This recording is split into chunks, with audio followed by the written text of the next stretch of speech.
I was told to take Provera for 10 days and that I would get my period 1 to 2 weeks after that. I had watched tons of videos of people who had taken Provera, and some of them said that they experienced nothing. Some of them said that they got really nauseous, and so I was, a little worried about what I was going to experience. One thing with me is I definitely have a high pain tolerance, but my body reacts to medication. Oh man, my body, I'll just leave it at that. My body reacts to medication.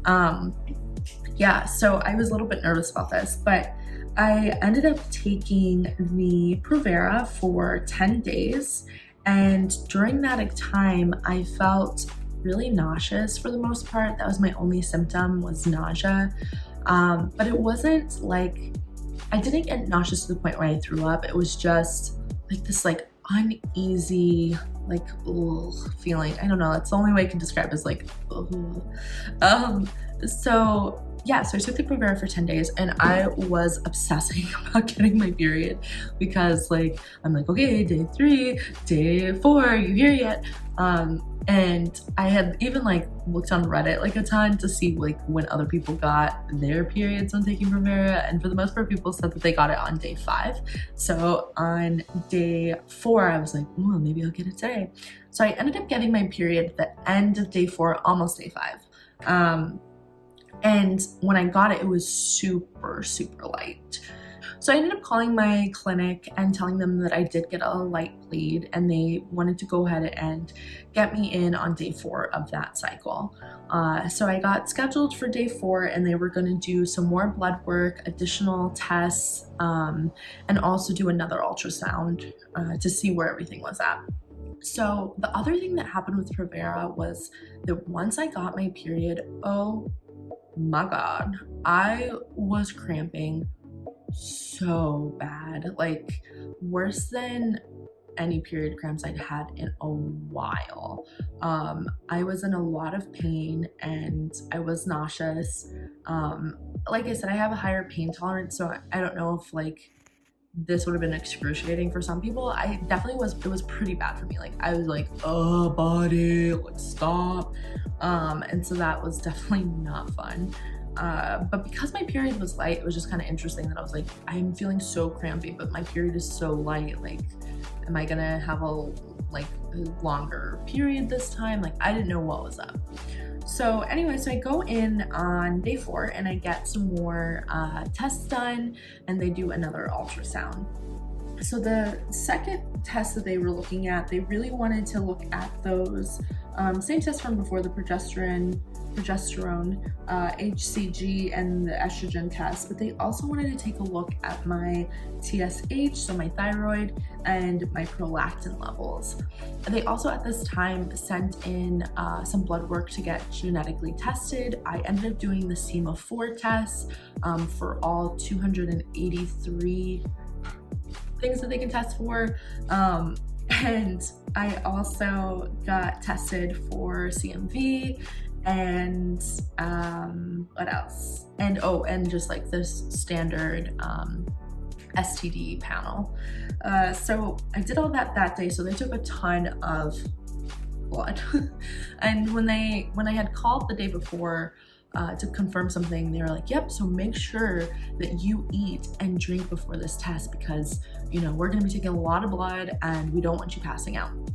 So I was like, okay, well, I'll make sure to eat a little snack in the morning and drink something. So the next morning before my test, I actually had Gatorade and a granola bar, or 2 granola bars, and was like, okay, cool, I'm ready for this test.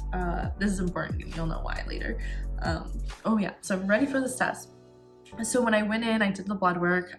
They did the second ultrasound. The ultrasound tech said that everything looked fine, that there was nothing really abnormal, that, my ovaries looked okay and nothing was, swollen or anything like that, which can be a symptom of having PCOS.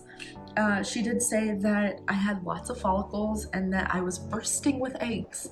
I wasn't sure at that point if bursting with eggs was a good thing. I mean, it's definitely a good thing, but I think with PCOS, sometimes like you can have a lot of follicles, but that's not necessarily a good thing because that could be also cysts, but they could turn into cysts. So, you know, I was still kind of cautious, but she did seem pretty optimistic that I was bursting with eggs, which I guess is good. So yeah, so I got my results back from that blood work, and they noticed that out of everything, a couple of things were alarming to them. So first off, my TSH levels were at a 3.04. And apparently that was kind of high for thyroid level tests. So that was a little alarming to them. And then my prolactin level was a 43.60. So in my portal, I got a message that said that they wanted me to go back and do a fasting blood test because my THS and prolactin could have been influenced by what I ate. So this was a little bit frustrating because I'm like, well, you guys told me to eat. Like, you told me to eat and drink before, and now you're telling me that that could have messed up these tests. So I was a little frustrated because then I had to go back the next day. And the fertility clinic that I am going to is about 45 to an hour away from where I live. So I have to go super early in the morning, and I am not a morning person. I actually work at night. So I was like, oh God, I have to wake up again super early. But anyway, so the next day, or that night, I ended up doing a fast. So I didn't eat for 12 hours or drink for 12 hours. And they say you can drink water, but I was like, I'm not even gonna mess with this. Like, I'm just gonna not do that. So I ended up getting retested the next day. And my TSH level dropped to 1.54, which was what they would want normally, so that was good. But my prolactin level was at a 26.3, and from what I understand about prolactin and prolactin levels is that normally you would see your level between like 20 or 0 to 24 or so. So I was a little bit higher than the normal, but I guess for getting pregnant and trying to conceive, having a higher prolactin level can actually cause some issues. So even if it's just a slight bit more than normal, if you're trying to conceive, that's like considered really high.